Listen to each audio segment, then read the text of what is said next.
안녕하세요. 저는 현재 박사 과정을 밟고 있는 30대 여성입니다.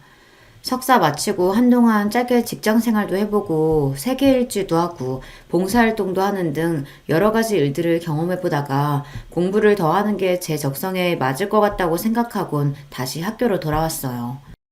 오랜만에 공부를 하려다 보니 아무래도 적응하는 게 쉽지만은 않아 적잖이 고생을 하기는 했지만 마지막 논문 심사만 통과하면 꿈에 그리던 박사학위를 딸리만 남아서 기대가 큽니다. 박사학위를 위해 다시 학교로 돌아오기 전 제게도 인생의 중대사라고 할 수 있는 일이 여럿 있었습니다. 그중 하나가 바로 결혼 문제인데요. 한때 가족이 되리라 생각했던 그 사람과 그 집안과의 갈등으로 적지 않은 마음고생을 해야만 했습니다. 당신 자식 귀한 만큼 저도 우리 집에선 둘도 없는 귀한 자식이에요. 그런 남의 집 귀한 자식 업신여기며 뒷조사까지 해놓고 그럼 조용히 넘어가실 수 있을 줄 알았어요? 내가 처음부터 알았으면 그렇게까지 했겠어? 네가 진작 얘기를 해줬으면 내가 그랬겠냐고? 어떻게 그걸 내 탓으로만 돌릴 수가 있니? 그러니까 네가 말 좀 잘 해줬으면 긴 말 필요 없고 본인이 뿌린 씨앗 본인이 알아서 거두세요. 결혼 준비하는 사람들은 흔히 당하기 쉬운 게 결혼 이야기가 나오면 지금까지 상상도 못했던 모습이 내 부모에게서도 나온다는 점들이라고 하죠. 저도 그렇지만 예비 남편 역시 자기 어머니한테 그런 면이 있을 줄은 꿈에도 몰랐을 겁니다. 이래서 배우자 하나만 보고 결혼하는 게 참 위험하다는 생각이 들어요. 물론 결혼하는 당사자들이 가장 중요하다곤 하지만 다른 사람도 아니고 배우자 부모님과 저리 갈등이 크면 결혼 생활이 결코 순탄치 않을 테니까 말입니다. 그렇다고 부모와 인연을 끊는 게 어디 쉬운 일도 아니고요. 당시에는 저도 꽤나 속이 타였습니다. 물론 끝까지 일방적으로 참아주기만 하지는 않았지만 말이에요. 예비 남편을 처음 만난 건 석사 마치고 지도 교수님 소개로 대학원과 연계된 기업에서 보던 업무를 막 정리하고 해외를 떠돌던 시기였습니다. 방학 때 어학연수 다녔던 걸 제외하면 공부를 목적으로 하지 않고 국외를 돌아다녀 본 건 그때가 처음이었어요. 그동안 우물한 개구리로 살다가 모든 선택권이 전적으로 저한테 주어진 것을 제대로 즐긴 것 또한 그때가 처음이었어요. 그러니 마음이 붕 떠있기도 했습니다. 누군가에게 마음을 내어주는 것 또한 평소보다 훨씬 쉬운 시기였죠. 남들은 다들 취업이다 진학이다 치열하게 사는 와중에 제가 석사를 마치고 다양한 경험을 하려고 노력한 것은 그동안 제가 제대로 해본 게 공부밖에 없어서였어요.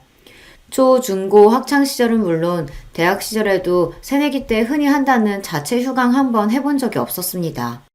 제 성격이 무던하고 진득한 편이기도 하지만 저희 부모님이 항상 강조하시는 게 성실함이었거든요. 학생은 학생으로서의 본분을, 사회인은 사회인으로서의 본분을 지키는 등 사람이라면 누구나 주어진 역할에 충실해야 한다는 말을 입이 닳도록 하시는 분들이셨습니다. 두 분 모두 저를 세상 그 누구보다 사랑해 주신 분들이시고 제 앞날을 위해 필요한 모든 것들을 아낌없이 지원해 주셨어요. 하지만 저런 부분에서는 결코 타협이 없는 분들이십니다. 제가 그런 부모님께 지금까지 반항 한번 해본 적 없었던 건 갈등을 좋아하지 않는 제 천성 탓도 있습니다만 곁에서 지켜본 부모님 역시 부모로서 사회인으로서 늘 최선을 다하시는 모습을 보며 자랐기 때문일 거예요.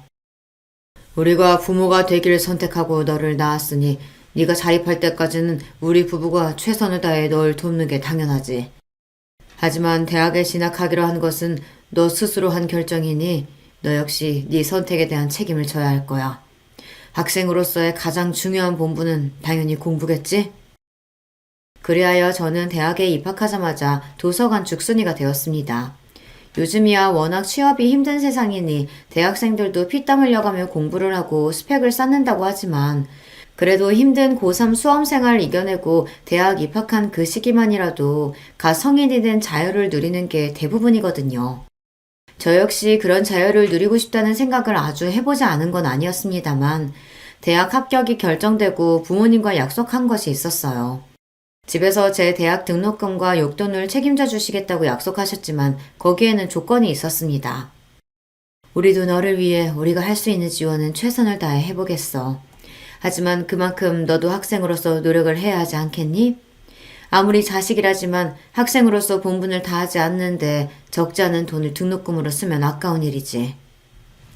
그렇게 부모님이 요구하신 건 매 학기 평균 성적 A를 받아오는 것이었습니다. 그 밑으로 떨어지면 용돈과 등록금 지원을 중단하겠다고 하셨죠.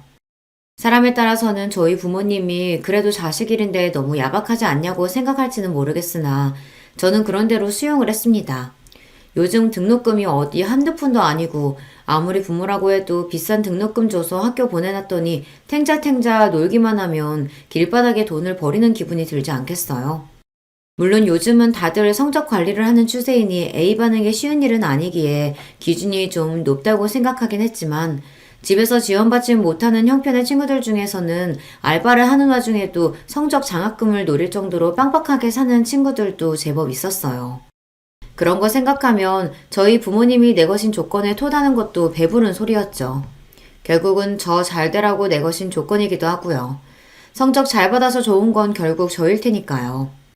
그리하여 초, 중고 시절에도 조용히 공부만 열심히 하던 범생이었던 제 생활은 대학에 왔다고 해서 크게 달라지지 않았습니다. 사실 알바 안 하고 용돈 받았어도 그 성적 맞추려면 별로 시간 여유가 없었어요. 그렇게 휴학 한 번 안 하고 열심히 대학 생활을 했고 곧바로 진학한 대학원 석사 과정 역시 마찬가지였습니다. 제 나름대로는 공부한다고 내도록 용을 쓰기는 했으나 그래도 다른 걱정 안 하고 공부만 하면 됐으니 부모님께 감사하게 생각했어요. 그리고 석사 과정이 마무리될 쯤 되자 그제야 제 앞으로의 인생을 어떻게 설계할지 심각하게 고민이 되기 시작했어요. 그동안 워낙 스펙 관리를 잘해야 하기 때문에 바로 취업을 하든 박사 과정을 준비하든 크게 무리는 없었으나 문제는 그 어느 쪽으로도 마음이 확 끌리지 않았다는 겁니다. 생각해보면 저는 항상 제 앞에 주어진 의무와 역할을 수행하는 데 급급한 나머지 저 스스로에 대해 깊게 고민해보는 시간이 부족했던 것 같습니다. 남들 대학 진학할 때 하는 고민을 머리 다 굵어서 하게 생겼으니 저 나름대로는 걱정도 됐습니다.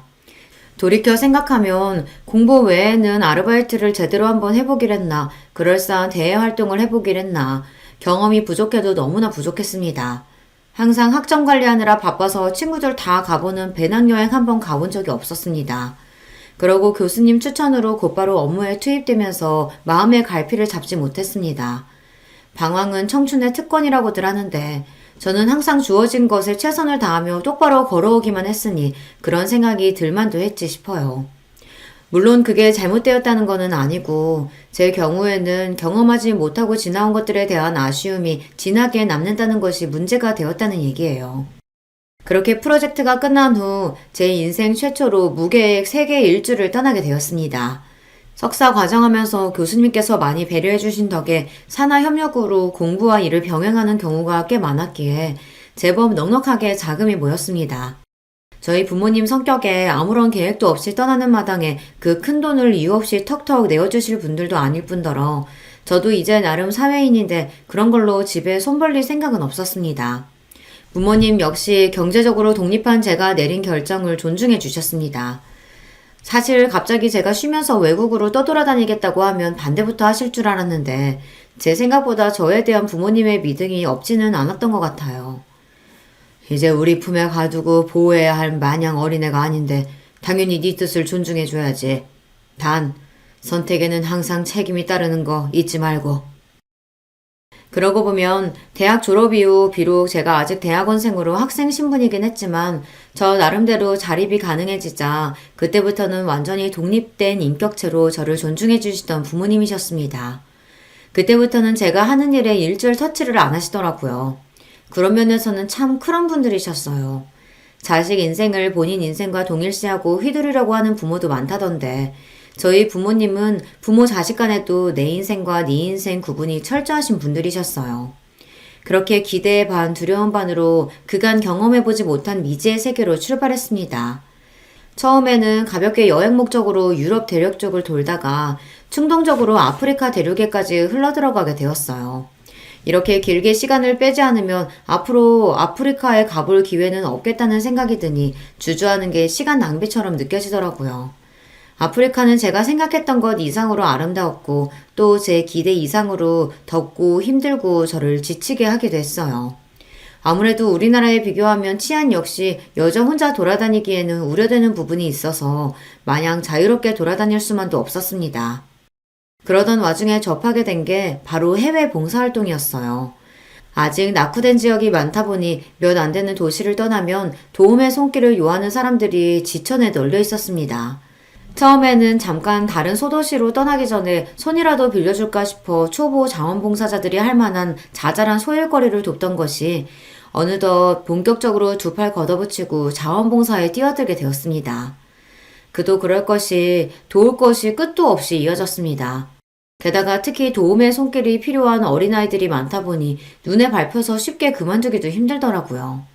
제가 봉사하던 곳에 한국 국적의 봉사자들이 많았던 것도 제 발길을 잡았습니다.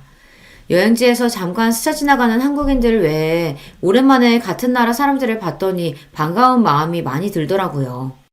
예비 남편을 처음 만난 곳 또한 그곳에서였습니다. 그 사람 직업은 의사였습니다. 자원봉사자들 중에서도 가장 수요가 많은 직군이었죠. 아무래도 병원 시설이나 의료진 수가 턱없이 부족한 경우가 많으니 당연한 일이었습니다. 그러다 보니 자원봉사자들 중에서 가장 일이 많고 고생하시는 분들이 의료진 분들이셨어요. 자연히 봉사하는 와중에 그분들 한 번이라도 더 챙기게 되더라고요. 예비 남편 역시 마찬가지였습니다. 조 선생님, 여기 물 한 컵 다 비우시고 조금만 쉬다가 하세요. 그러다 진짜 탈수와요. 감사합니다, 지희씨. 항상 바쁘신데 저희들까지 챙겨주시고 늘 감사해요. 그렇게 작은 것으로 마음 쓰는 것이 여러 번 오가게 되니 가까워지지 않기가 더 힘들었습니다. 특히나 처음부터 봉사 목적으로 봉사단과 함께 입국한 것이 아니라 현지에 여행 왔다가 자원봉사자로 눌러앉은 저 같은 경우가 흔한 건 아니었으니 제게 호기심을 갖기도 쉬웠을 거예요.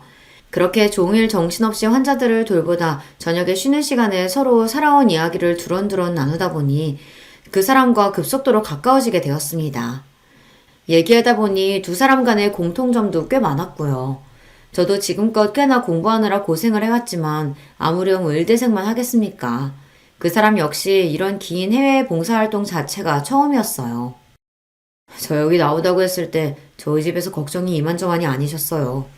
힘들게 공부해서 의사 됐으니 이제 제 갈 길 가겠지 싶었는데 갑자기 의료봉사단으로 아프리카에 가겠다고 선언을 했으니 집안이 발칵 뒤집어졌죠. 그동안 제가 집에서 큰소리 한번 내본 적이 없었거든요. 딱히 사춘기를 험하게 겪은 것도 아니라 조용히 넘어가기도 해서 지금 여기 온 게 제 인생에서는 첫 반항이나 마찬가지예요. 이 나이 먹어서 반항이라는 말도 우습긴 하지만 저희 어머니 입장에서는 그러셨겠죠. 저야 저를 돌아보고자 하는 생각에 떠난 여행이니 반항이라고까지 할 건 아니었지만 그 외의 상황을 생각해보면 저와 크게 다르지 않다는 생각이 들었어요. 성격 역시 저처럼 수더분하고 지금껏 살면서 크게 갈등을 겪지 않은 것 또한 참 잘 맞는다고 생각했고요. 비슷한 성격과 환경에 말도 잘 통하고 거기다 타지에서 동양인들이 함께 고생하면서 쌓은 끈끈한 정은 무시 못할 일이거든요. 한국에서였으면 그렇게 처음 보는 사람과 이성적으로 빨리 가까워지지는 못했을 텐데 그 사람하고는 순식간에 가까워졌습니다. 그렇게 그 사람이 먼저 봉사단 일정을 마치고 돌아가고 얼마 지나지 않아 저도 박사학위 취득을 위해 대학원 진학을 결심하고 귀국하면서 한국에 돌아왔어요. 저희 둘 만남은 그렇게 계속 이어졌습니다. 의사인 그 사람도 많이 바빴지만 저 역시 잠시 학교를 떠나 있다가 다시 공부를 시작하려니 여간 힘들지 않더라고요. 두 사람 모두 바쁘니 연애 시작한 지 얼마 되지 않았다고 내도록 붙어 있을 수는 없었지만 그래도 어떻게든 짬을 내 그 사람이 저를 찾아오면서 나름대로 잘 만났습니다. 사실 예비 남편이 그렇게까지 저한테 지극정성으로 대하고 시간을 빼러 만나러 오지 않았다면 저희 관계가 지속되기는 어려웠을 겁니다. 그만큼 많이 바빴으니까요. 저도 그 사람에 대한 호감이 컸지만 그 사람의 저에 대한 마음은 의심의 여지가 없었습니다. 시작한 계기가 특별한 만큼 감정이 무르익은 상태였어요. 짧은 만남 이후 헤어질 때마다 여지없이 아쉬움을 토로하는 예비 남편이었어요. 이렇게 겨우 시간 내서 보는 게 아니라 결혼해서 같이 살면 매일 같이 있을 수 있으니까 정말 좋을 텐데. 지희 씨나 저나 아무리 바쁘다고 해도 집에는 돌아올 거 아니에요. 이렇게 은근슬쩍 결혼 이야기를 꺼낼 때만 해도 아쉬운 마음에 꺼낸 이야기겠지 했습니다. 아직 저희가 만난 게 3개월도 채 안 되었으니 결혼 이야기가 너무 이르다고 생각했어요. 한창 좋을 때니 그 정도 연애했을 때 남자들이 흔히 하는 얘기 정도로 치부했죠. 게다가 저는 이제 막 박사과정에 들어간 단계 아닙니까? 저 역시 그 사람이 참 좋긴 했지만 당장 결혼할 생각은 전혀 없었습니다. 그렇기에 그게 예비 남편이 진지하게 결혼을 고려해서 한 발언인 줄은 미처 깨닫지 못했어요. 그래서 간신히 연애 100일을 채운 날 예비 남편으로부터 프로포즈를 받고 제가 얼마나 당황했을지 상상이 가시나요? 요즘에는 결혼날 다 잡고 프로포즈 받는 게 보통이라면서요. 제 입장에서는 서프라이즈도 이런 서프라이즈가 없었습니다. 어찌나 당황했던지 대답을 기대하면서 초롱초롱 빛나는 예비 남편 눈동자를 보며 식은땀이 삐질삐질 흘렀어요. 나는 우찬 씨가 정말로 나랑 결혼할 생각이 있어서 그런 이야기 했다고 미처 생각을 못했어요. 아직 우리 만난 지도 얼마 되지 않았고, 지희 씨 말대로 우리가 만난 기간은 길지 않지만, 그럼에도 많은 걸 함께 겪으면서 그 싸운 유대감이 결코 가볍지 않다고 생각해요. 처음 만나자고 할 때부터 절대 가볍게 생각하는 마음가짐은 없었고요. 그러니 지금부터라도 진지하게 생각해줬으면 좋겠어요. 솔직히 어떻게 거절을 해야 이 사람 심기를 거스르지 않을 수 있을까? 처음에는 그런 생각밖에 들지 않았습니다. 당장 결혼할 생각이 없기는 했지만 저 역시 예비 남편이 정말 좋았거든요. 이거 지금 거절했다가는 이대로 이 연애가 끝나는 거 아닌가 생각하니까 섣불리 거절 의사를 표하는 것조차 쉽지가 않았어요. 아무리 그래도 사람을 적어도 계절 한 번씩은 다 겪어봐야 하는 거 아니겠어요.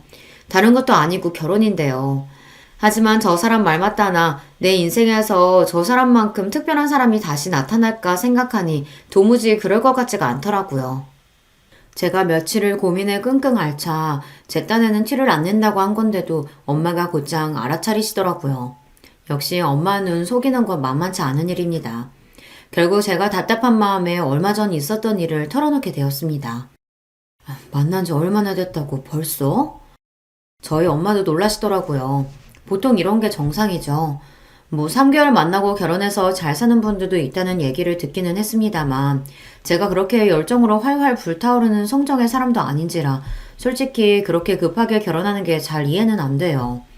예비 남편 역시 저랑 비슷한 사람이라고 생각했기에 더더욱 당황스러웠습니다.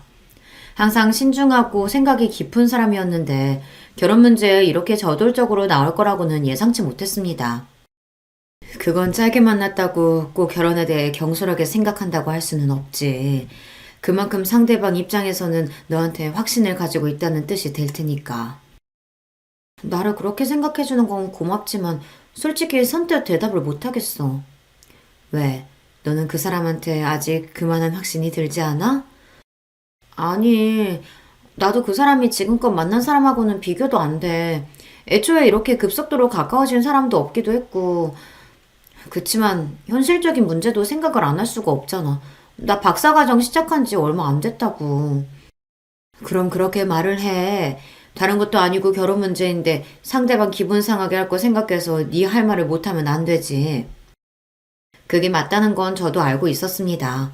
하지만 감정이라는 건 참 간단하지가 않은 문제였어요. 그걸 알면서도 거절과 동시에 헤어지게 되지는 않을지 자꾸만 걱정이 되었습니다.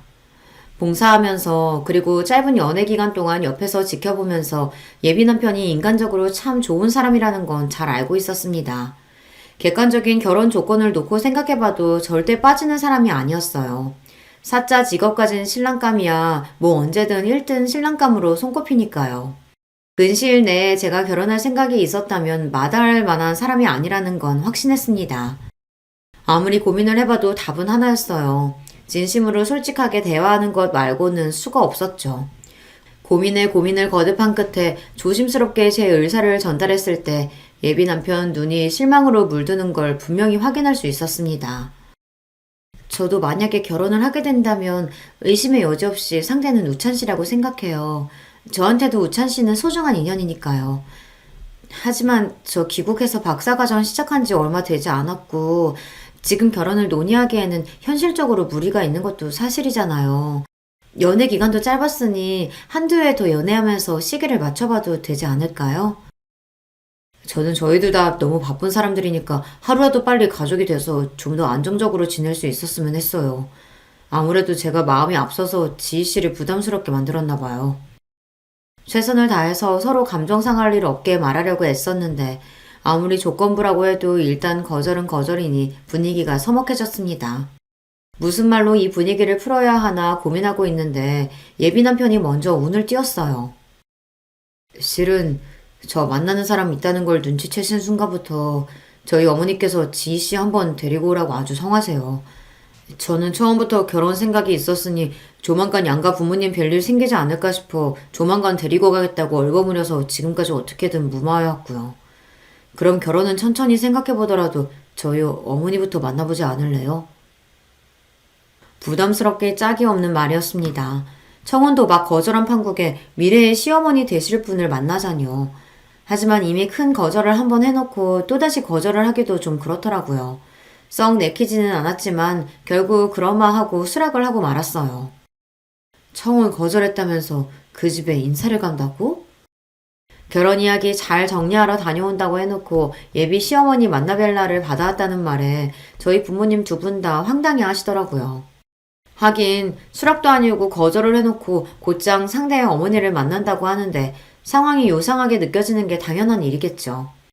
제가 그 말을 하면서도 황당했으니 부모님은 오죽하셨겠어요. 어째 상황이 요상하게 돌아간다. 그러게 이러다 우리 딸 자기도 모르는 새에 호로록 시집가는 거 아니야? 아니야. 그냥 딱 인사만 드리고 오는 거야. 제 입으로 말하면서도 자신이 없더라고요. 아까는 예비 남편 표정이 너무 시무룩해서 어머님 만나보자는 제안을 받아들였는데 생각해보니 예비 남편으로서도 참 애매한 상황 아닙니까? 제가 청혼 받아들여서 집에 인사를 시키는 것도 아니고 결혼 좀 천천히 생각해보자고 했는데 자기 어머니 만난 자리에서 어떻게 얘기할 생각인지도 모르겠고요. 하지만 이미 어른한테 찾아뵙겠다고 말씀까지 전한마당에 쉽게 물을 수도 없고 진퇴양난의 상황에 놓였다는 생각이 들었습니다. 엄마는 솔직히 좀 그렇다. 그 정도야 자기 모친한테 본인이 충분히 무마하거나 미룰 수 있는 거 아니야? 가서 무슨 이야기를 어떻게 하겠다는 건지도 모르겠고. 아버지는 비교적 말씀을 아끼고 계셨지만 엄마 말에 수긍하고 계신다는 건 분명했습니다. 부담감에 예비 시어머니를 만나기도 전에 두통이 났어요. 어찌되었든 약속한 날짜는 어김없이 다가왔고 예비 남편과 함께 예비 시어머니와 식사를 하게 되었습니다. 그렇게 처음 뵌 예비 시어머니는 머리부터 발끝까지 명품을 휘감은 도도한 인상이셨습니다. 아가씨가 우리 우찬이랑 해외 봉사에서 만났다는 사람이구나. 내가 너무 궁금해서 우리 아들을 좀 들볶았어요. 괜찮죠? 네, 그럼요. 그럼 그 자리에서 아니요, 부담스러웠어요. 그런 소리를 어떻게 하겠어요. 그저 트집 잡히지 않으려고 입에 경련이 오도록 미소를 짓는 와중에 긴장감이 풀리지를 않았습니다. 딱 보기에도 예비 시어머니는 만만치가 않아 보였습니다. 얘가 어릴 때부터 머리가 좋고 성격이 다정해서 크면서 내속 한번 썩인 적이 없었어요. 성적이 워낙 잘 나오니 아까운 마음에 을대가라고 했을 때도 군말 없이 따랐고 애가 참 효자거든. 그러니 내가 얘 갑자기 아프리카 가겠다고 했을 때 얼마나 놀랐겠어? 거기가 어디 보통 땅이야? 내전도 많고 전염병도 돌고 그런다던데 내가 어찌나 가슴이 철렁하든지. 아프리카도 사람 사는 곳이니 못 갈 것까지야 없지만 예비 시어머니 말 맞다나 지역에 따라서는 위험한 것도 있고 병원도 많이 부족한 건 사실이죠. 부모 입장에서는 걱정이 될 수도 있다는 생각이 들었습니다. 비록 다 커서 의사까지 된 아들을 여전히 너무 품 안의 자식처럼 싸고둔다는 느낌을 지우기는 힘들었지만 말이에요. 그런 생각을 하던 와중에 새침한 눈길로 저를 바라보던 예비 시어머니가 제게 물으셨어요. 나는 다 큰 아들 자식 아프리카 내보내기도 쉽지가 않던데 지희 씨 집에서는 크게 신경을 안 쓰시나 봐요? 딸 자식이면 더더욱 걱정이 될 만도 한데 부모님이 많이 바쁘신가 봐? 저희 부모님이라고 어떻게 걱정이 없으셨겠어요. 저도 우찬 씨랑 비슷하게 자라서 지금까지 제 나름대로는 크게 부모님 속썩이지 않고 자라서 부모님께서도 걱정되는 와중에 저를 많이 믿어주신 것 같아요. 믿기야 나도 우리 우찬이 많이 믿지. 그거랑은 또 별개인 건데. 묘하게 말하는 뉘앙스가 저를 꼭 집에서 내놓은 자식인 것처럼 말한 것 같아서 저도 모르게 저희 부모님 변호를 하게 되더라고요. 그런데 제 말 중 자식에 대한 믿음을 언급한 게 못마땅한 모양이었습니다. 지인 씨가 평소에 워낙 잘하는 딸이다 보니까 부모님께서도 믿고 보내주신 거겠죠. 본인 어머니가 슬쩍 비업지적인 태도로 나온다는 걸 눈치챘는지 예비 남편이 자기 딴에는 수습한다고 또 저를 추켜 세웠습니다. 제가 보기에는 이 자리에 나오기 전부터 예비 시어머니는 저를 마뜩지 않게 여기는 게 분명해 보였어요. 그렇지 않고서야 처음 대화에 물꼬를 트면서부터 저렇게 은근한 시비조로 나올 리가 없었죠. 그래서 결혼은 올해 안으로 할 건가? 준비할 게 한두 가지가 아닌데 그럴 시간 뺄 수 있겠어? 박사과정 중이라고 들었는데. 엄마, 그 얘기는 저랑 따로 하셨잖아요. 저는 분명히 최소 향후 1년 동안은 결혼할 의사가 없음을 분명히 밝혔습니다. 갑작스럽게 나오는 결혼 이야기에 제 표정이 저도 모르게 굳어졌어요. 그걸 놓치지 않고 예비 시어머니가 물고 늘어지기 시작했습니다. 내가 아가씨가 바로 결혼 안 한다고 우리 애 청혼 거절했다는 얘기는 들었어요. 솔직히 만난 지 얼마 안 돼서 우리 애가 결혼 얘기까지 꺼냈다는 게 나도 놀랍기는 했는데 그걸 또 거절했다니 그건 그거대로 또 놀랍네. 지금 여기 나온 걸 보면 아예 결혼 생각이 없지는 않은 것 같은데. 한마디로 제게 해명을 요구하시는 거나 다름없었습니다. 혹시 자기 아들 청혼에 곧장 반색하며 반기지 않아서 미운 털이 박힌 건가 싶었어요. 대답을 잘못했다가는 제대로 눈엣 가시가 되지 않을까 싶어 긴장이 확 들어갔습니다. 네, 말씀하신 대로 우천 씨와는 당연히 진지하게 만나고 있어요. 다만 저희가 교제 기간이 아직 길지 않고 저 역시 박사과정 시작한 게 얼마 되지 않아서 시간이 좀 필요하지 않을까 하는 생각에 우천 씨와 얘기는 잘 끝냈습니다. 결혼하면 우리 애 내조도 해야 하는데 박사까지 하는 게 좀 낭비다 싶기도 하고 솔직히 우리 애가 누구랑 돼도 빠지는 애가 아닌데 우리 애도 아니고 아가씨 쪽에서 퇴짜를 놨다니 애 엄마 되는 입장에서는 기분이 썩 유쾌하지가 않네. 아휴, 엄마 정말 별소리를. 지씨, 저희 엄마가 워낙 저를 아끼셔서 그냥 높아심에 하시는 말씀이에요. 너무 마음 쓰지 말아요. 가시방석도 이런 가시방석이 없었습니다. 한편으로는 불쾌하기 짝이 없었어요. 여자는 결혼하면 하던 일 다 내팽개치고 남편 인생의 모든 걸 다 맞춰가며 살아야 합니까? 의사 아들 가진 엄마이니 아들 부심이 하늘을 찌르는 거야 이해하지 못할 건 아니었지만 저도 나름대로 공부 열심히 해서 주변에서 인정받으며 박사까지 준비하고 있는데 그걸 깡그리 무시당하는 기분이었어요. 게다가 아직 결혼이 결정된 것도 아닌데 내조 운운하며 제가 더 배우는 걸 낭비니 어쩌니 하는 건 정말 무례한 발언 아닙니까? 이럴 거면 굳이 뭘 만나자고 해서 불어 사람 속을 긁나요.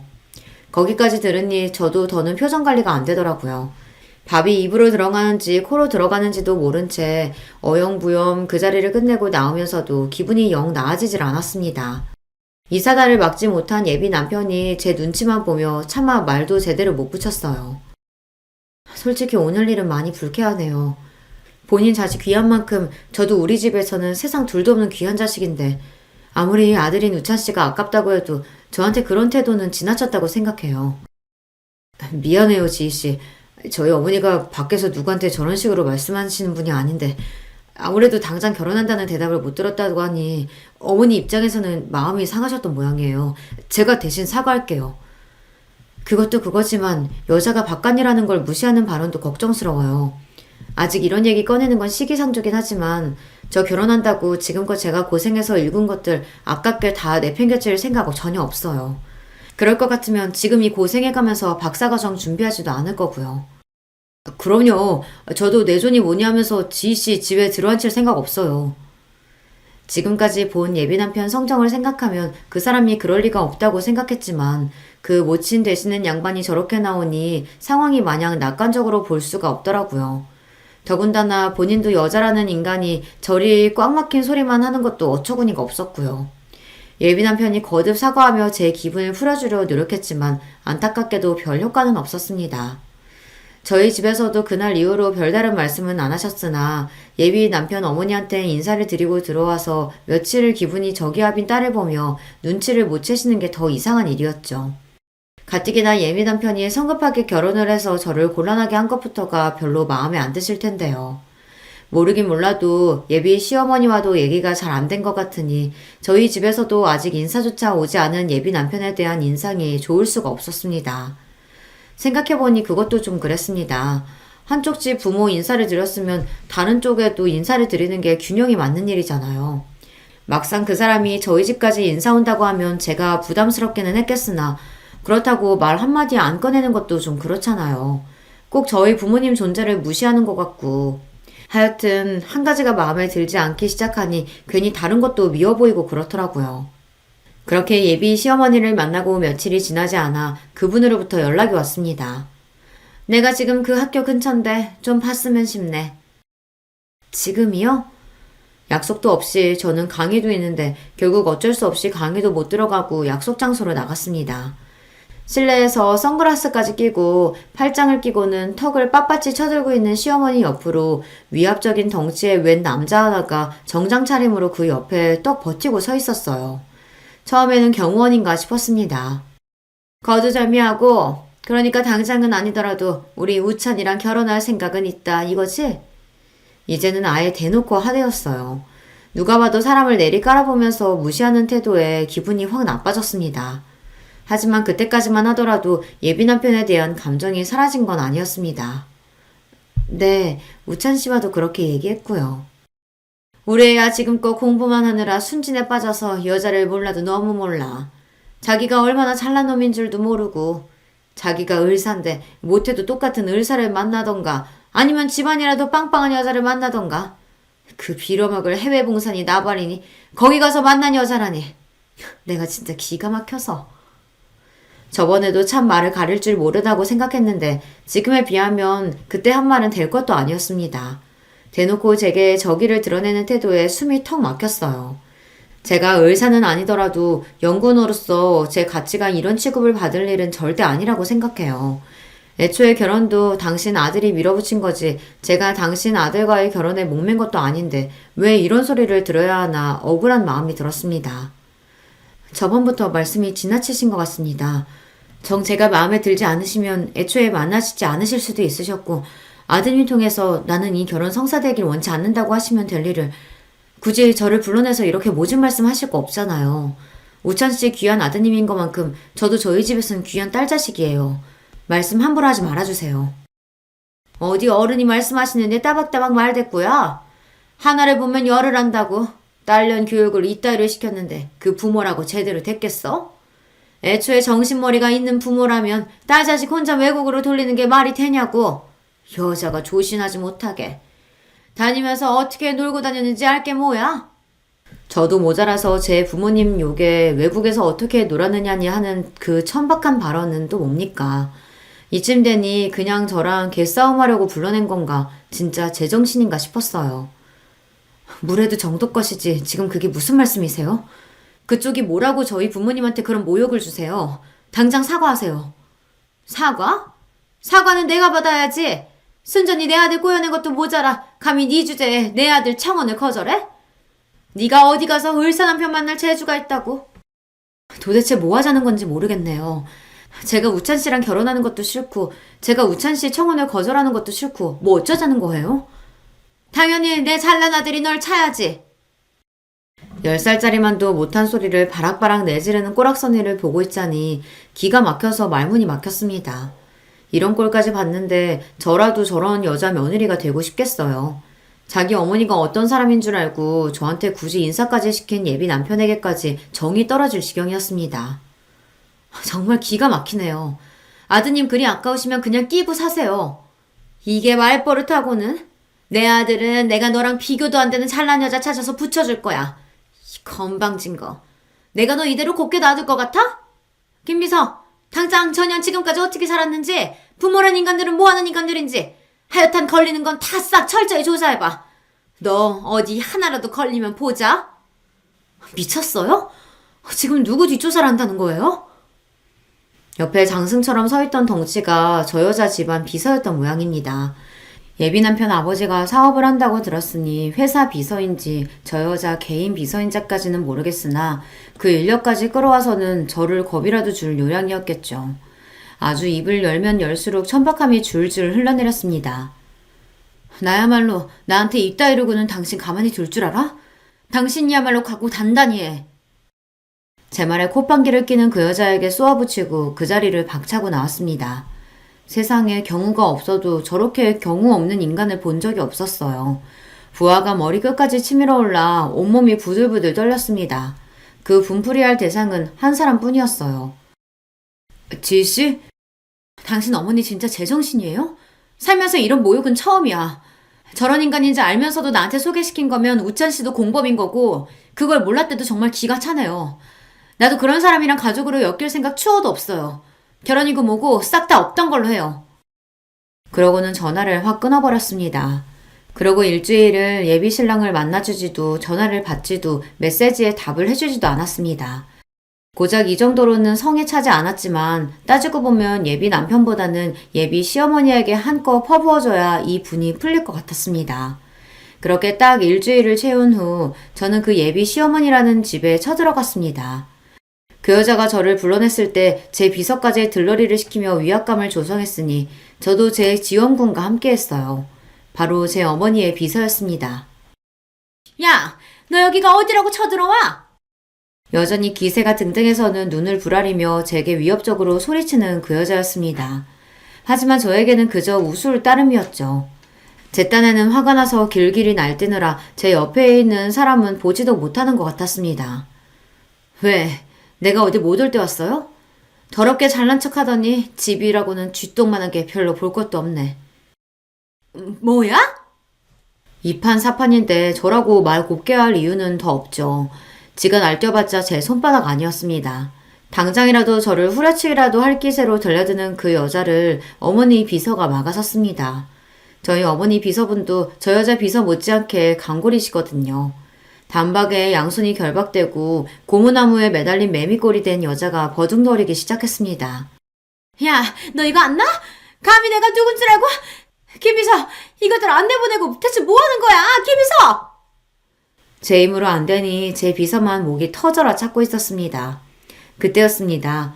서류 봉투를 든 그 여자 비서가 사색이 되어 사장실 안으로 뛰어들어온 건 말이죠.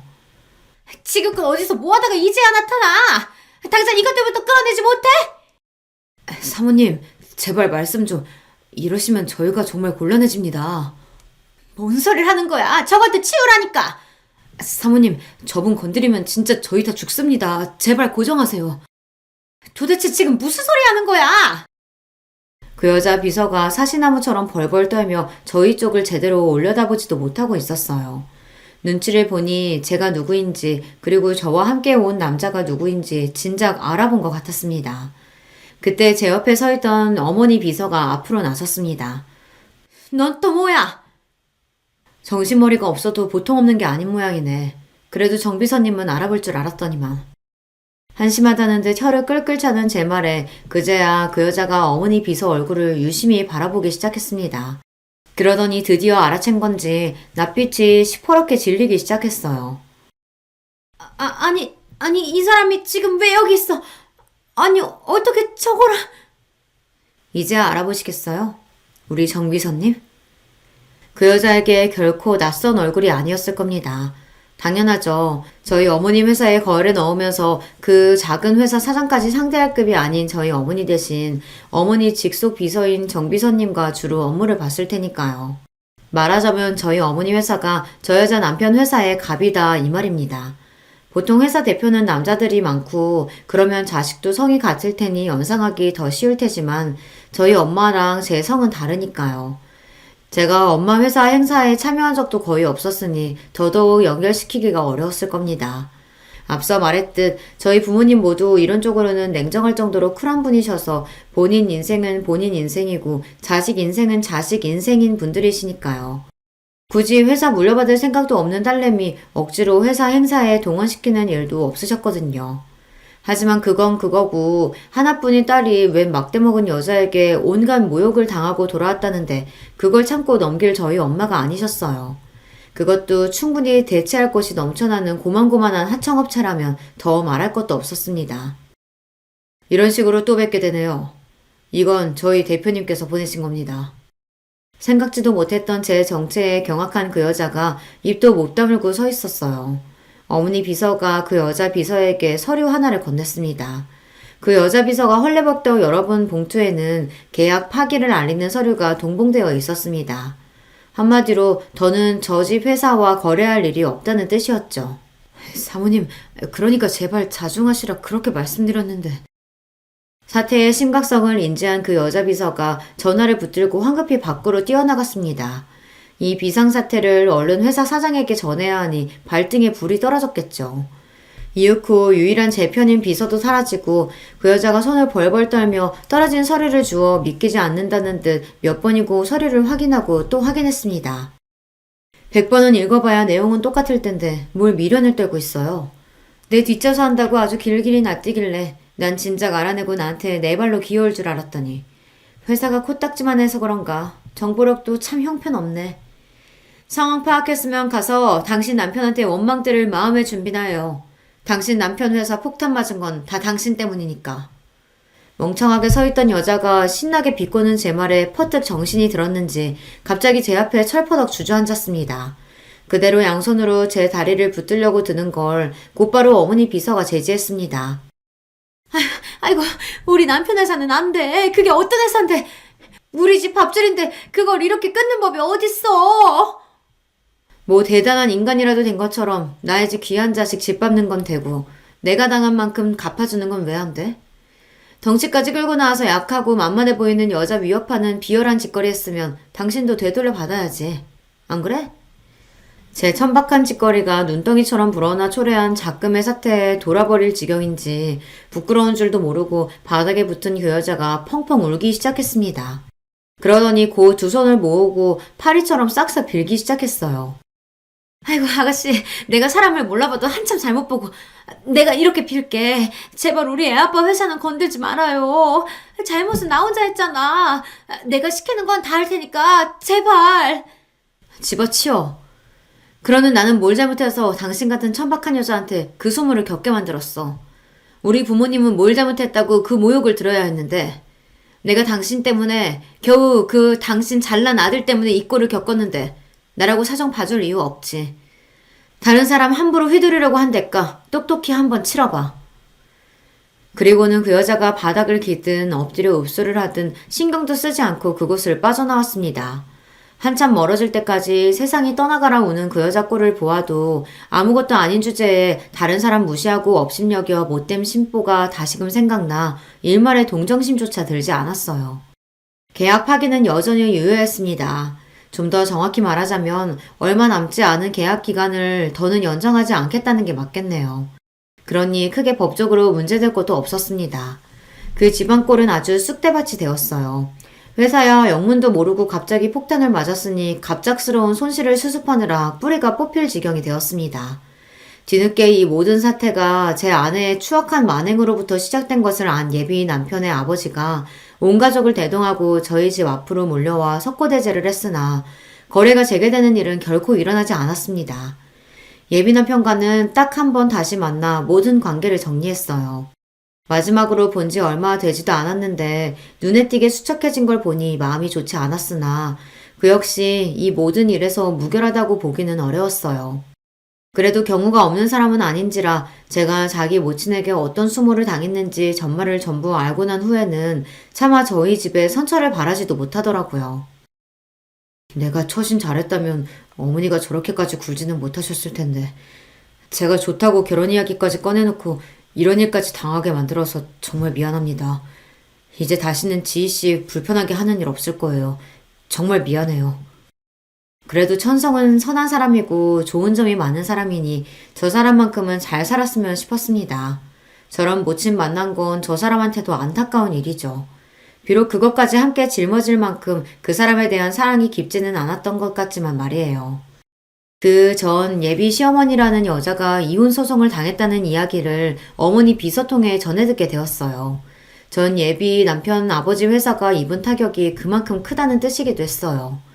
보통 애정이 아니고서야 그걸 넘기고 같이 살긴 힘들었을 겁니다. 예전에 전 예비 남편으로부터 친정 형편이 하도 안 좋아서 지금 사모님 소리 듣고 사는 걸 자랑으로 여기고 산다는 자기 어머니 이야기를 들은 적이 있습니다. 이제 사모님 소리는 듣기 글렀으니 하나 남은 유일한 자부심인 의사 아들한테 더 집착하려나 모를 일이죠. 비록 그 의사 아들도 더는 살가운 효자 아들이 아닐 것 같기는 하지만요. 그렇게 크게 마음에도 없던 결혼 문제로 한참 속을 들쑤시다 비로소 정리가 되었습니다. 얼마간 속이 시끄럽긴 했으나 박사 논문 준비하는 일이 보통 힘든 게 아니라 저절로 생각이 싹 비워지더라고요. 역시 저는 공부가 체질인 모양입니다. 제가 진정으로 결혼 생각이 들 때가 아니라면 상대방이 밀어붙인다고 끌려갈 일이 아니라는 걸 이보다 더 확실하게 학습할 수는 없었겠죠. 자기 인생의 중심은 자기 스스로여야 한다는 당연한 사실을 다시금 마음에 새기며 살고 있습니다. 오늘 제가 들려드릴 이야기는 여기까지예요. 결혼을 고민하시는 분들 중 혹시 상대방에게 끌려다니는 것 같다는 생각이 드신다면 한 번쯤 자기 자신만 생각해 보셨으면 하는 생각이 드네요. 아무쪼록 다들 최선의 선택을 하셔서 행복한 결혼 생활 하시길 바랄게요. 이야기 들어주셔서 감사합니다. 반갑습니다. 서울에 사는 30대 중반, 아니, 이제 다시 초반이 된 여성입니다. 원래 나이를 먹을수록 눈물이 없어진다고 하잖아요. 그런데 그거와는 별개로 감수성과 포옹력은 더 짙어지는 것 같아요. 요즘에 툭하면 서글프고 별일도 아닌데 마음 아파하고 내일도 아닌 일에 쉽게 이입하고 저는 요즘 특히나 다른 사람들의 이야기에 감정적으로 크게 공감하곤 해요. 세상은 넓고 사연은 다양하니 이렇게 방구석에 누워있어도 갖가지 삶을 들여다볼 수 있잖아요. 듣기만 해도 참 화나고 어이없거나 가슴 아픈 일들이 많더라고요. 사연자들의 세세한 묘사를 들으면 제가 마치 그곳에 존재하는 것처럼 느껴지면서 덩달아 함께 붕괴하곤 합니다. 그게 바로 이 채널을 찾는 이유죠. 감정적으로 너무 동화되면 힘들 때도 있지만 마지막에 시원히 해결되는 모습을 볼 때면 그만큼 해소감도 크거든요. 늘 그런 이유로 자주 찾아 듣곤 했는데 반대로 이번엔 제가 이렇게 사연을 보내게 됐네요. 다른 누군가 날 이해해줄 사람이 있을까 싶어서 꽁꽁 감춰둔 이야기지만 저처럼 정서를 깊게 공유해줄 수 있는 분이 계시길 바라며 이렇게 시작해봅니다. 이 이야기의 시작은 저의 결혼부터였어요. 시월드라는 말 들어보셨나요? 시집살이를 요즘 말로 바꾼 건데 제가 이 시월드를 잘못 만나면서 모든 게 꼬여버렸거든요. 그 잘못된 만남의 주인공은 다른 누구도 아닌 바로 저희 손윗동서들이었습니다. 아주 지독한 두 명의 동서죠. 본격적인 이야기에 앞서 제 과거에 대한 것부터 거슬러 올라가야겠네요. 저는 타고난 운이 좋아서 부유한 집안에서 태어났습니다. 부모님에게 참 감사한 일이죠. 아빠는 자수성가에서 중소기업 사장으로 계셨고 엄마는 피아노 학원 원장으로 일하셨고 저는 금지옥엽 자란 외동딸이었습니다.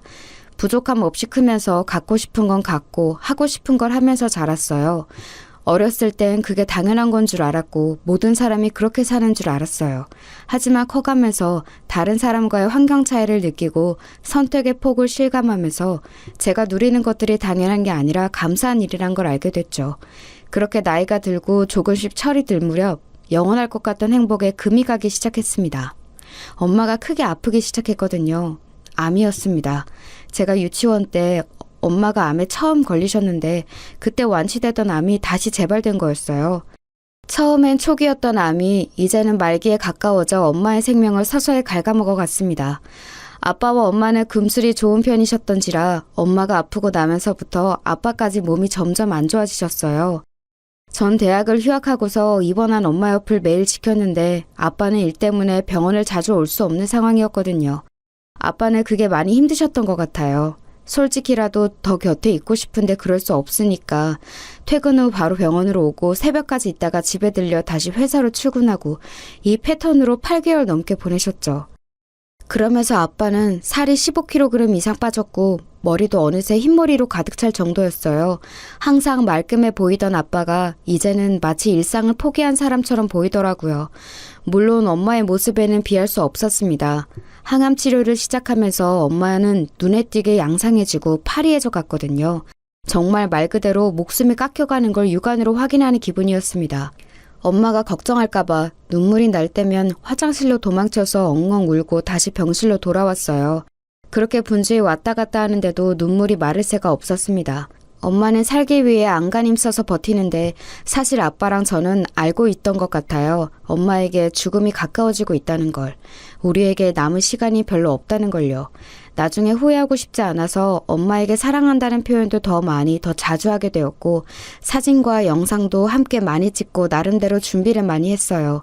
평소에 좀 많이 해둘 걸 싶기도 했죠. 엄마가 건강할 때 찍은 사진보다 아플 때 찍은 사진이 더 많은 것 같아서 그게 좀 마음 아프더라고요. 그렇게 하루 이틀, 한 달, 두 달이 흐르고 엄마는 결국 돌아가셨습니다. 엄마가 남긴 유언을 저는 평생의 좌우명으로 삼게 됐어요.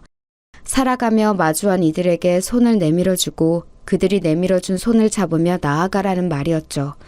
언제나 남들에게 묵묵히 베풀며 살아가던 엄마다운 마지막 유언이었죠.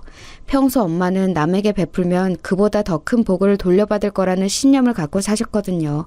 제가 꼭 그렇게 하겠다고 하자 엄마는 죽음 앞에서도 천사 같은 미소를 보이며 사랑한다는 말을 간신히 내뱉고선 조용히 눈을 감으셨습니다. 아빠는 엄마의 죽음 후 더 이상 그 집에서 살기 싫어하셨어요. 저 때문에 어쩔 수 없이 집에 들어오셨지만 엄마와 함께 쓰던 안방에는 가지 않고 서재에 들어가서 주무셨죠. 엄마가 떠나고 3개월간은 울지도 않고 슬픈 내색도 하지 않으셨는데 어느 날 엄마가 쓰던 앞치마를 발견하고선 식탁 앞에서 펑펑 눈물을 쏟아내셨어요. 그 모습을 본 저도 통곡할 수밖에 없었죠. 그때 처음으로 아빠한테 이사 가자고 이곳을 떠나자고 말했던 것 같아요. 사실 그 집은 엄마에 대한 추억과 그리움으로 똘똘 뭉쳐 있어서 떠나면 안 될 것 같은 책임감을 갖고 있었거든요. 그런데 그 책임감 때문에 아빠와 제 감정에 발이 묶여있는 느낌이었어요. 대놓고 슬퍼하기도 어렵고 그렇다고 외면하기도 힘든. 그런데 아빠가 우는 모습을 보니 이젠 한계인 것 같아서 그런 생각을 떨쳐내고 떠나자 한 거였습니다. 거절할 줄 알았던 아빠는 뜻밖에도 알겠다고 답하셨어요. 아마 아빠도 똑같이 한계였던 것 같아요. 어디로 갈지 내내 생각해 보았는데 아빠는 제게 조심스럽게 귀농을 하고 싶다고 하셨습니다. 텃밭을 키우고 반려동물과 지내며 검소하고 조용히 살고 싶다고 하셨죠. 원래 할아버지도 농사를 짓다가 서울에서 공장 일을 시작하셨고 아빠가 그 뒤로 일을 물려받아서 지금의 자리까지 오르셨던 거거든요. 아빠에게 시골은 그렇게 먼 곳이 아니었던 거죠. 아빠는 결국 회사를 다른 이에게 넘기셨고 모든 걸 훌훌 털어버리고서 시골로 내려가셨습니다. 그 마을은 할아버지의 고향이었고 인구가 30가구도 안 되는 작은 동네였어요. 집은 방 2개가 있는 생각보다 큰 집이었는데 아무래도 깨끗하고 세련된 곳과는 거리가 먼 정감 있는 분위기였습니다. 그렇지만 둘이 살기엔 적당한 곳이었으니 더 바랄 게 없었죠. 게다가 집 앞엔 커다란 마당도 있으니 채소도 심을 수 있고 아침마다 짧은 산책하기도 좋아서 여러모로 만족스럽더라고요. 아빠는 서울 생활을 정리한 돈만으로도 평생은 먹고 살 수 있다며 더는 아등바등 살기보다 여유를 갖고 천천히 세상을 둘러보며 살고 싶다고 하셨는데 그 생각과 딱 맞는 환경이었어요. 저도 대학 근처에 월세방을 얻고서 학교를 초고속으로 졸업한 뒤 아빠를 따라 시골로 내려갔어요. 당장은 취업보다 아빠 곁에서 시간을 보내는 게 좋을 것 같다고 생각했거든요. 그때를 시작으로 아빠와 한적한 시골 동네에서 지내게 되었고 그게 어느덧 3년이나 되었죠. 그 몇 년의 시간이 제겐 가장 뜻깊은 시기였어요. 많은 고민과 생각을 하며 삶의 의미에 대해서 다시 돌아보는 재고의 시간이었거든요. 제 인생의 터닝포인트나 마찬가지였습니다. 뚜렷하게 무언가를 이룬 건 아니지만 살아가는데 자양분이 될 수 있는 경험을 많이 했죠. 3년간 책을 300권 넘게 읽었고 명상과 요가, 등산과 밭일을 하면서 건강을 돌보았죠. 매일 길고 짧은 일기를 썼고 각종 시나리오와 시, 소설도 몇십 편 썼어요. 여름에는 근처 계곡을 가거나 아빠의 밭일을 돕고 겨울에는 종일 마당과 걸어 올라오는 하나뿐인 길에 눈을 치우고 방 안에서 이불을 꽁꽁 덮은 채 책을 읽거나 그림을 그리곤 했죠. 지루할 것만 같았던 시골에서의 삶은 오히려 저를 천천히 돌아보는 계기가 되었고 아빠와도 많은 대화를 하며 부녀 사이 오해와 마음의 짐을 없애고 진정한 가족이 될 수 있었어요. 아빠는 엄마가 떠난 슬픔을 많이 이겨내신 듯했고 전보다 훨씬 밝아지셨고요. 동네 주민들과 어울려 여행도 가실 정도였죠. 그게 전부 다 제 덕분이라던 아빠의 말이 아직도 기억에 남아요. 그렇지만 처음 아빠 곁에서 지내게 될 때부터 아빠는 몇 번이나 제게 마을을 떠날 것을 권유하셨습니다. 제가 무슨 일을 하든 뒷받침해줄 여력은 충분하니 이제 당신의 곁을 떠나 취업도 하고 원하는 일을 하라고요. 그렇지만 당시에 저는 아직 엄마에 대한 생각을 떨치고 홀로 설 준비가 되지 않았어요. 게다가 제가 좋아하는 일, 하고 싶은 일이 뭔지 모르겠더라고요. 원래는 아빠 회사에 들어가고 싶어서 경영학과를 전공했거든요. 그런데 정신없이 흘러가는 삶과 멀어지다 보니 제가 진정으로 원했던 일이 그게 아니었다는 걸 알게 됐어요. 그냥 의뢰 그러하듯이 아빠의 일을 이어받는 게 당연하다고 생각해 갖게 된 꿈이었다는 걸 깨달은 거죠. 그래서 다시 저를 돌아보며 어떤 일을 해야 할지 고민해 보았는데 문득 제가 어릴 적 작가를 꿈꿨다는 게 다시금 생각나더라고요. 글 쓰는 걸 좋아해서 카페 사이트를 만들어서 업로드하고 친구들에게 보여주고 그랬었거든요. 친구들이 좋아하는 반응을 볼 때마다 뿌듯해하면서 나중에 꼭 성공한 드라마 작가가 되겠다고 마음먹었는데 어느새 희미해진 그 꿈이 시골에서의 삶을 기점으로 다시 점점 커지더라고요. 소설 작가가 돼서 내 삶을 어루만지고 위로해줄 수 있는 글, 그 감동이 전해져 누군가의 하루에도 변화를 줄 수 있는 글을 쓰고 싶다는 생각이 들었습니다. 그때가 아빠와 귀농을 한 지 1년차 되던 해의 결심이었죠. 저는 본격적으로 글을 쓰기 시작해 여러 공모에 도전하는 등 부단한 노력을 하기 시작했어요. 이룰 수 없을 정도의 헛된 꿈은 아니었던지 몇 년 후엔 공모도 당선되고 출판사로부터 연락을 받는 등 재능을 인정받을 수 있는 기회가 생겼습니다. 미래가 보장된 뚜렷한 기회가 생긴 뒤에야 저는 아빠의 곁을 떠나 다시 서울로 거처로 옮기게 됐어요. 그때 처음 작가를 하고 싶다고 아빠한테 말씀드렸던 것 같아요. 그렇지만 아빠도 어느 정도 예상을 하고 계셨더라고요. 제가 틈틈이 책을 읽고 글을 쓰는 모습을 멀리서 지켜보며 작가의 길도 나쁘지 않겠다는 생각이 드셨대요. 사실 원래 아빠라면 어림도 없다고 하셨을 텐데 말이에요. 일에 대한 면에서 좀 고지식한 면이 있거든요. 그런데 지금의 아빠는 제가 성장했던 것처럼 신념과 가치관이 바뀌게 된 듯 했습니다. 진정으로 제가 원하는 일이라면 그 무엇이든 상관없다는 말에 저도 더욱더 제 꿈에 확신을 갖고 나아갈 수 있었어요. 그 뒤로 저는 지금까지 글 쓰는 일을 하면서 하고 싶은 이야기를 마음껏 쓰고 말하고 전하고 있습니다. 글을 쓰면서 가장 좋은 건 제 마음을 더 들여다볼 수 있게 됐다는 거예요. 엄마에 대한 그리움을 단순히 담아두기만 하는 게 아니라 글로 표출함으로써 조금씩 마음의 여백을 채워나갈 수 있게 됐거든요. 제가 이렇게 변화한 모습을 보며 아빠도 참 많이 좋아하셨죠. 어느새 제가 20대 후반이 됐을 즈음 오랜만에 시골집으로 내려가 아빠와 식사를 하던 때였어요. 오랜만에 아빠가 좋아하는 감자국을 만들고 있는데 저에게 이렇게 말씀하시더군요. 소영아, 너도 이제 30이 가까워졌고 일도 그만큼 안정됐으면 이제 평생 함께할 사람을 찾아보는 건 어떠니? 마음 맞는 사람을 찾는다고 곧바로 찾아지는 것도 아니다만 지금의 넌 그쪽으로는 마음을 아예 열지 않는 것 같아서 너무 닫아놓거나 막아두지 말라는 이야기야. 누군가 너에게 다가갈 수 있도록 요즘 같은 세상에 결혼이 꼭 필요하겠냐마는 네 곁에서 함께 달려주고 땀을 닦아주고 응원해줄 수 있는 사람은 꼭 필요해. 아빠도 네 엄마가 있어서 가능했던 일들이 많거든. 소영이 너도 그런 반려자를 만났으면 좋겠다. 아빠가 처음으로 꺼낸 이야기에 당황했지만 이내 알겠다고 답했습니다. 아빠가 어떤 마음으로 그런 이야기를 하셨을지는 대충 알고 있었어요. 제가 다른 또래들처럼 사랑도 해보고 연애도 해보면서 보통의 삶을 살게 바라셨던 거겠죠. 아빠는 엄마를 만난 게 세상에서 가장 잘한 일이라고 했으니 삶 속에서 사랑이란 가치가 중요하다는 걸 저도 알았으면 좋겠다는 뜻으로요. 그 당부를 들으니 저도 누군가를 만나야겠다는 생각이 그제야 슬며시 들더군요. 그때 곧바로 떠오른 한 사람이 있었어요. 대학 초반에 저에게 고백했던 과 선배가 있었거든요. 사실 과 내에선 인성도 성격도 다 좋다고 소문이 자자했던 사람이었고 실제로 만났을 때도 정말 좋은 사람이란 걸 단박에 알 수 있었어요. 다정하고 배려심 깊고 세상을 아름답게 볼 줄 아는 그런 사람이었거든요. 다들 그 선배가 연애하며 정말 잘해줄 것 같다고 임모와 칭찬했는데 뜻밖에도 학기가 끝날 무렵 친한 후배 사이 정도였던 저에게 고백을 해온 겁니다. 그간 곁에서 지켜보았는데 저와 함께 있고 싶다는 생각이 들었다면서요. 그런데 당시 엄마가 투병 중일 때라 전 누군가를 만날 여유가 없었어요. 사실 저 또한 선배에 대한 마음이 있었지만 거절해야 하는 상황이니 그걸 말할 수 없었죠. 엄마가 돌아가신 후엔 학원에만 열중해서 조기 졸업을 했고 그 후엔 또 바로 아빠를 따라 시골로 내려갔으니 만날 틈이 없었습니다. 그렇게 7년이란 시간이 지나고 나서야 그 선배가 문득 생각이 나서 처음으로 먼저 연락을 해봤습니다. 사실 저도 당시 무슨 용기로 그렇게 했는지 모르겠어요. 그 선배와 알고 지낸 건 고작 1년 반 정도의 시간이었고 그 뒤로 7년이란 긴 시간이 지났는데 말이에요.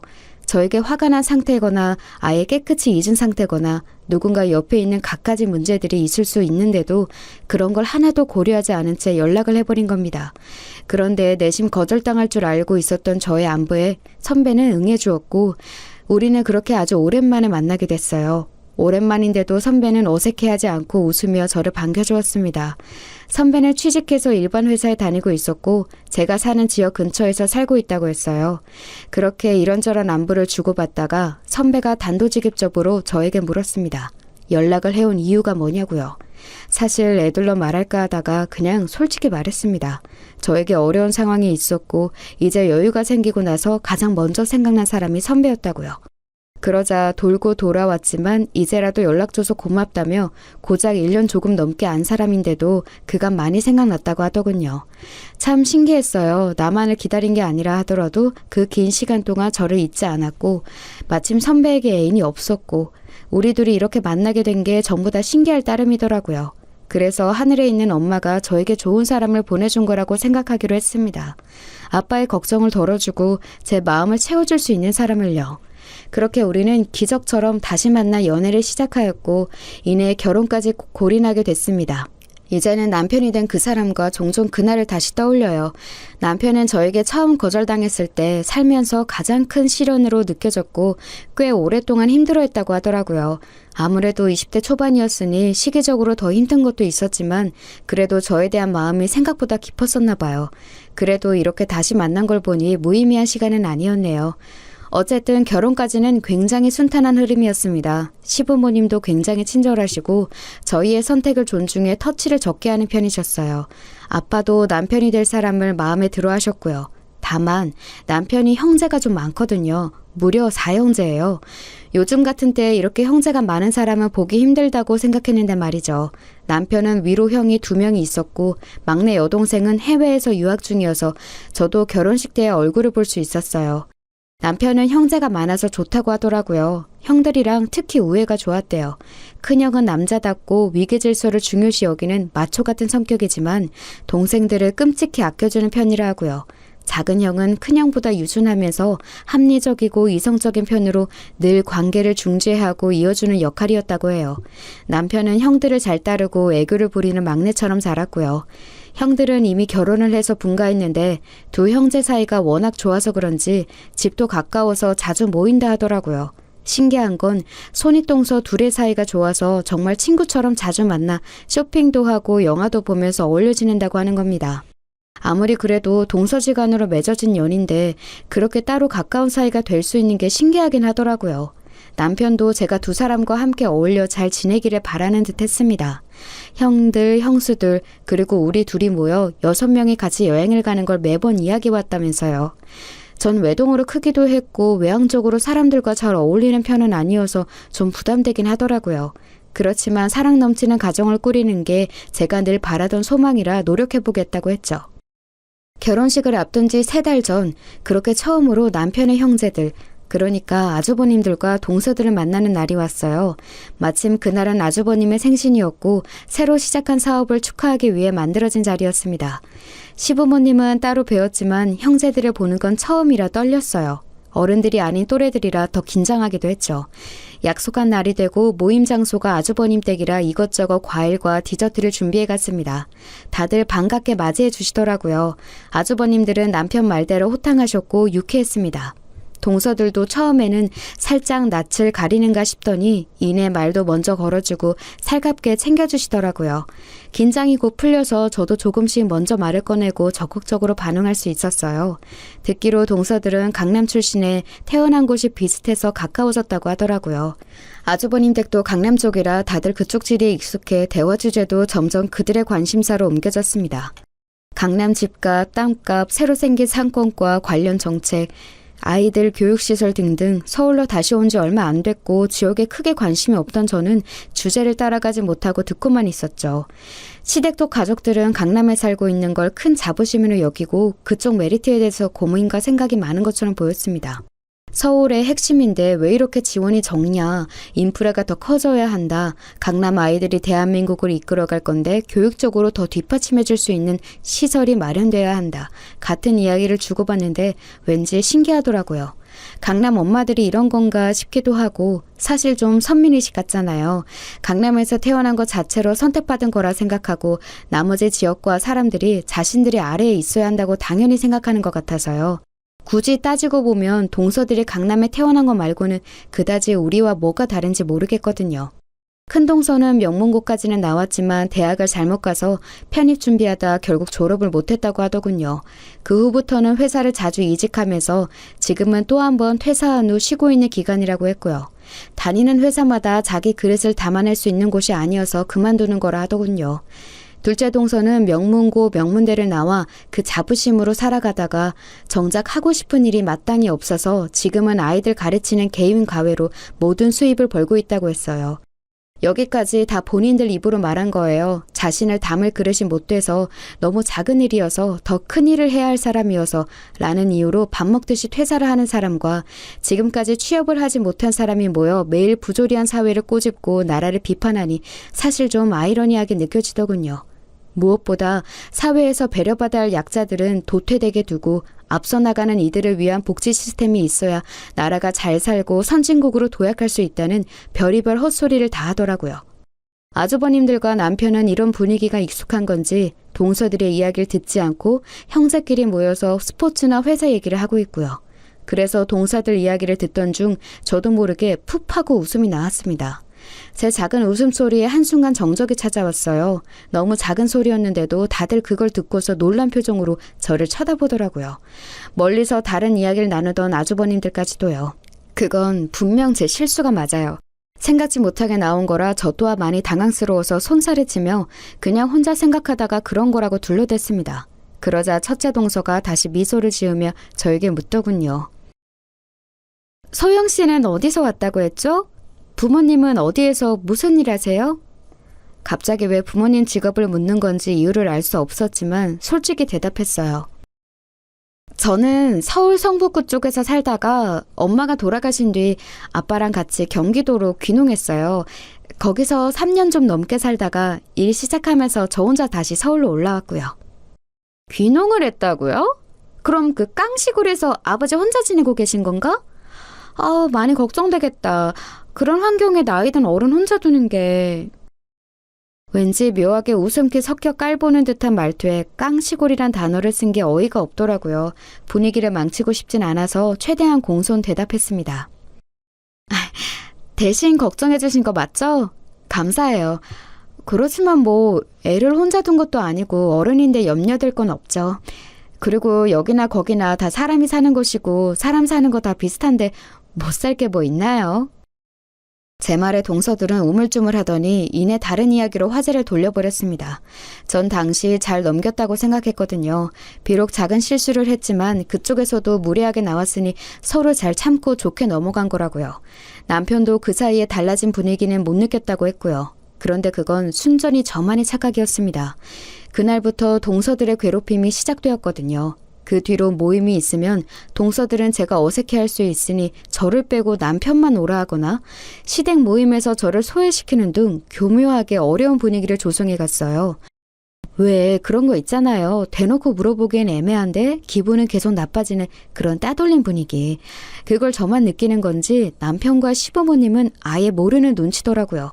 남편에게 대놓고 형님들이 자꾸 내 말을 못 들은 체하고 무시한다. 자꾸 나를 없는 사람 취급한다 라고 말하면 기분 탓이라며 두 사람이 워낙 절친해서 제가 오히려 소외감 드는 거라고 말하더군요.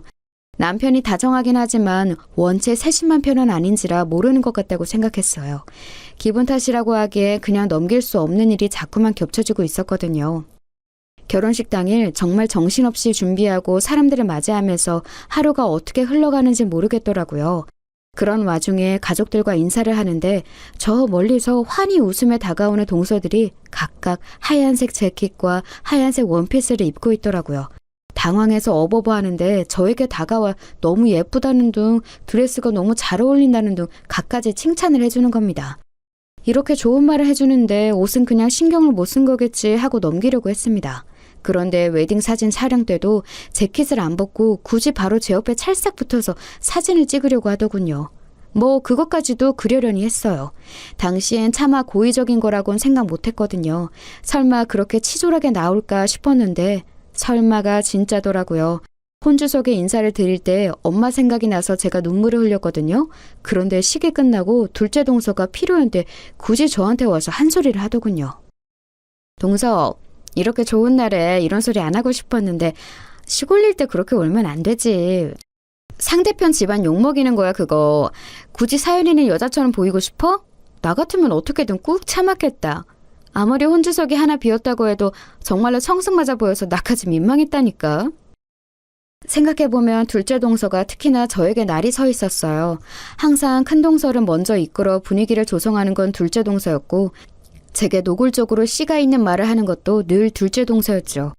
게다가 사람들이 있는 데서는 몸을 사리고 꼭 뒤에서 이렇게 교묘하게 말하는 게 주특기인 걸 보면 뭔가 제 뒤에서 작당 모의를 해왔던 거겠죠. 어쩌면 제가 가장 조심해야 하는 건 둘째 동서라는 생각이 들었습니다.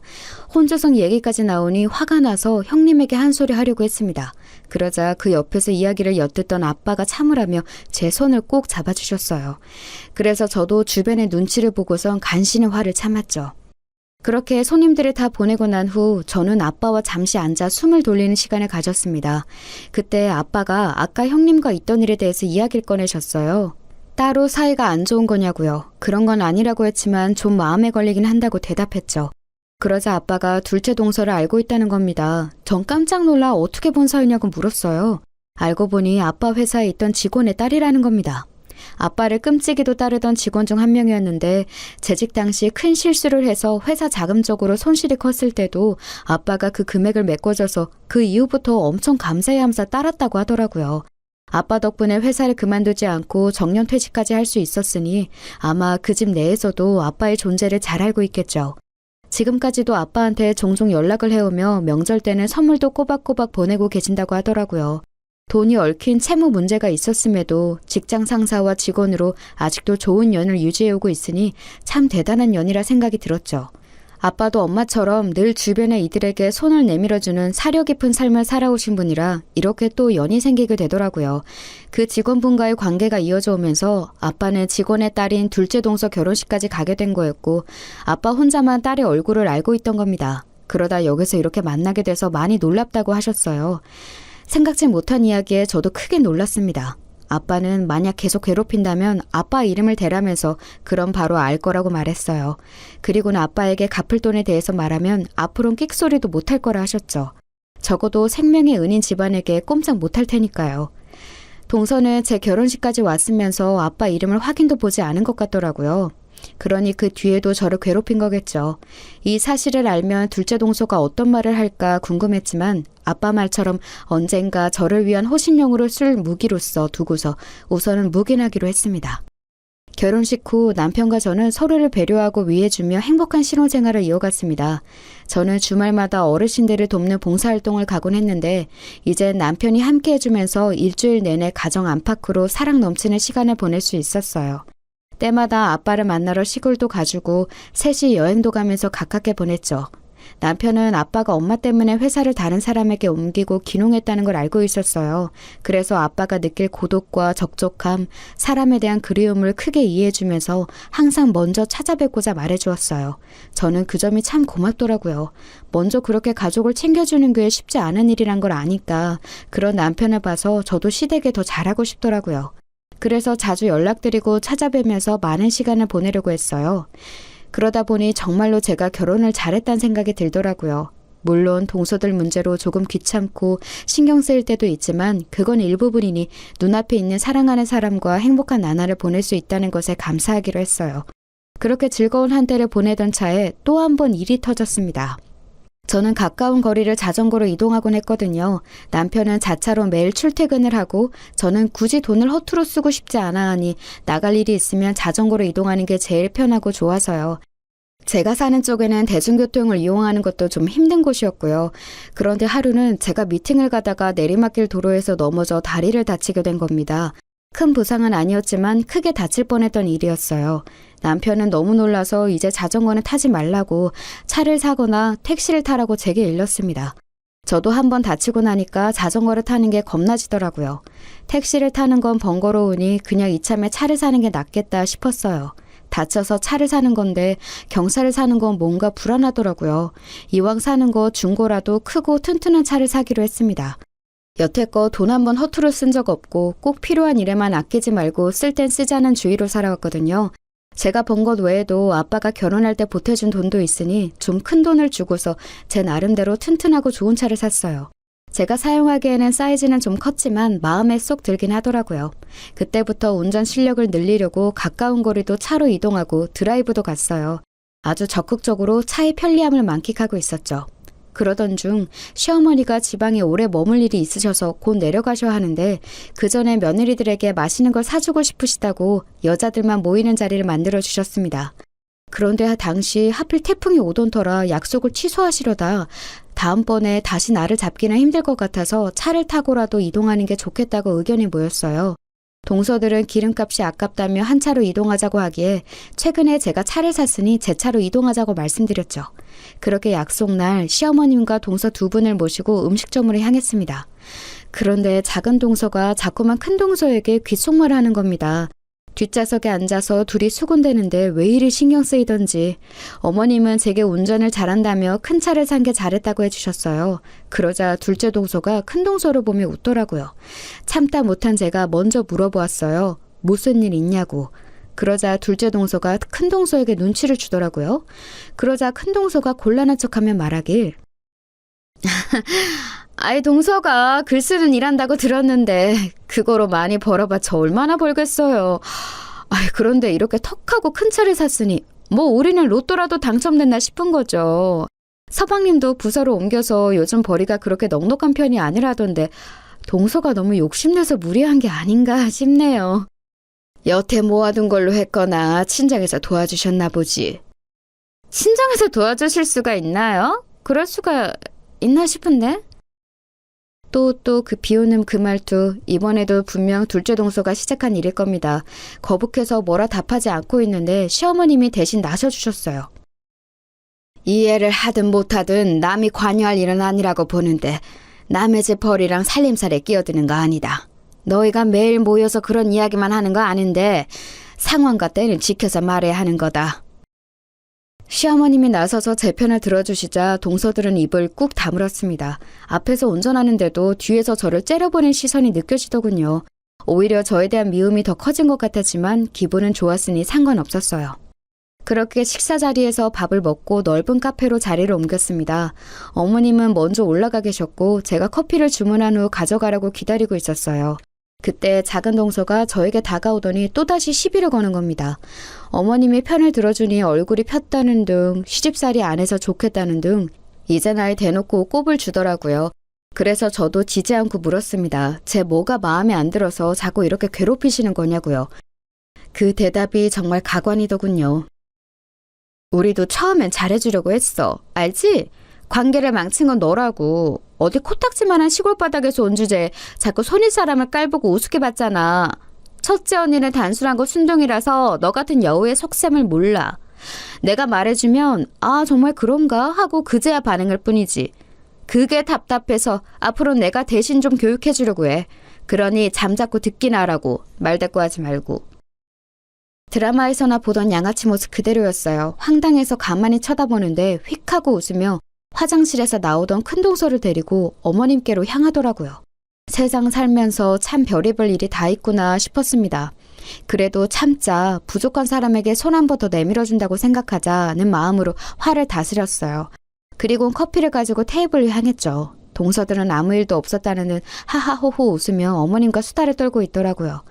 저는 적당히 반응만 해주던 중 둘째 동서가 저희 아빠에 대한 이야기를 하기 시작했습니다. 저희 아빠가 정말로 은인처럼 모시는 분이 있거든요. 아빠가 다니던 회사 대표님이셨는데 제 가족이 어려울 때 손 내밀어 주신 분이에요. 그분 아니었으면 빚 때문에 아빠랑 엄마, 저랑 동생 전부 다 흩어져 살 수도 있었고 저도 명문대는커녕 대학도 꿈꾸기 어려웠을 거예요. 전 얼굴도 모르지만 늘 감사한 마음으로 지내고 있어요. 덕분에 이렇게 잘 커서 좋은 집으로 시집도 올 수 있었으니까요.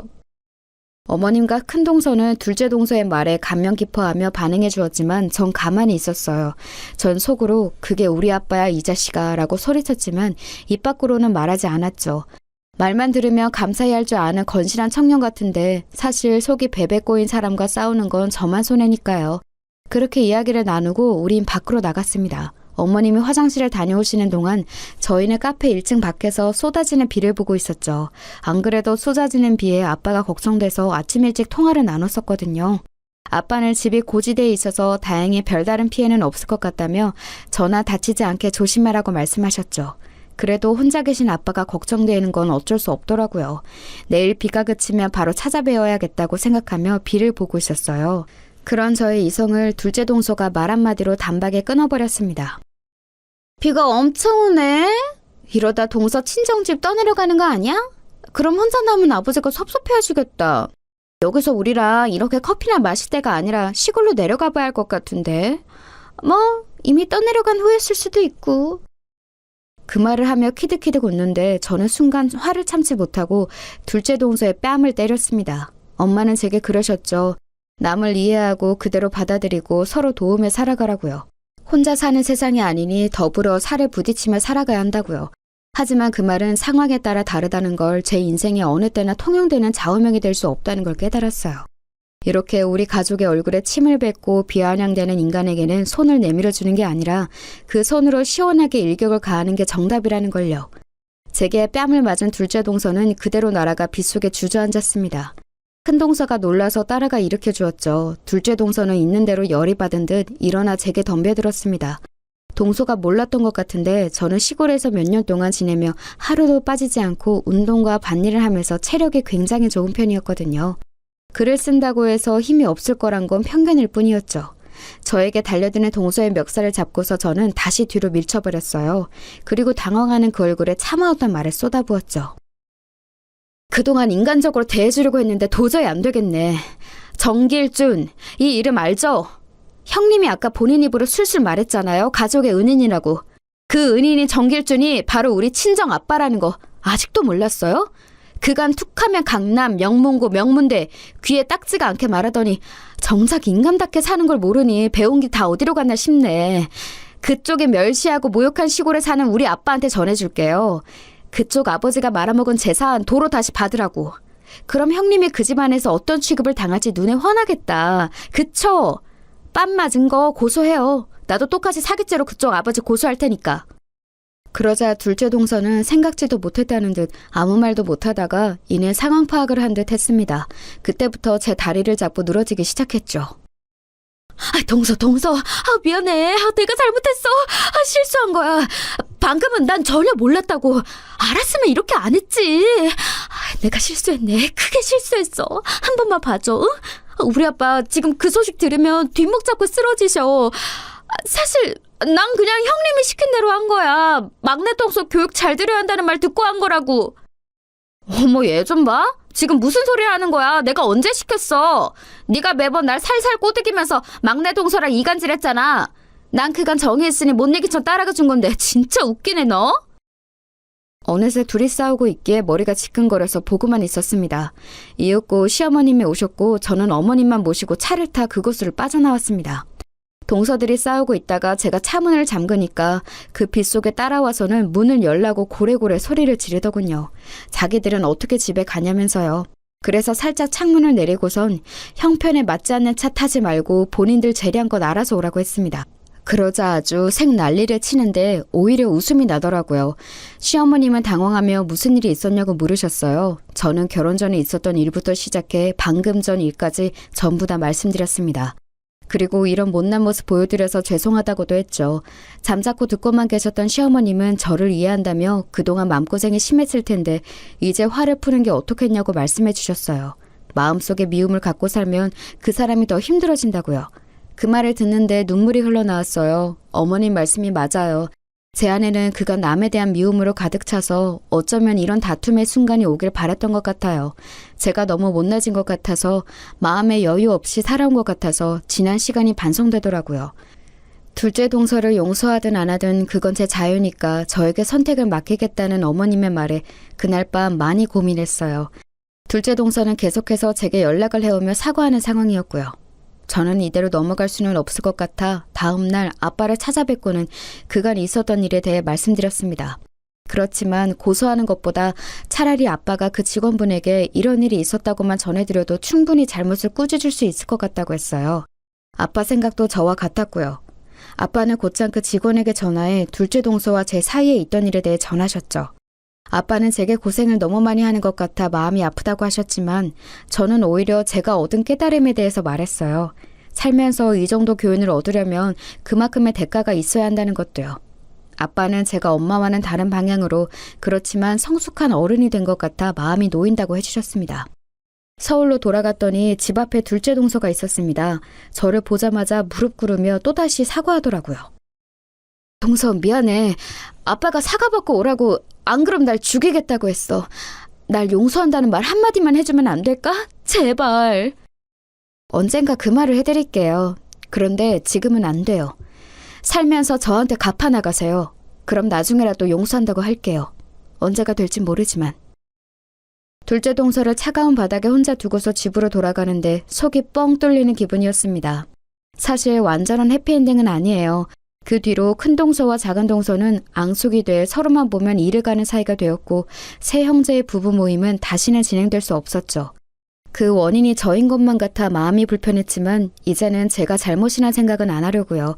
오히려 악의 원흉을 없앤다고 생각하며 마음이 편해지는 것 같기도 하고요. 어찌됐든 저는 앞으로 조금 더 성숙한 어린이 될 수 있도록 많이 공부하고 배우려고요. 헛똑똑이가 되며 동서들처럼 저렇게 내가 아닌 타인에게 손가락질을 하는 순간이 올지도 모르니까요. 많이 배우면서도 엄마 말씀처럼 제가 필요한 누군가에게 손을 내밀어 줄 수 있는 그런 사람이 되도록 노력해 보겠습니다. 그럼 제 이야기를 들어주셔서 감사해요. 여러분의 오늘 하루가 해피엔딩이길 바랍니다.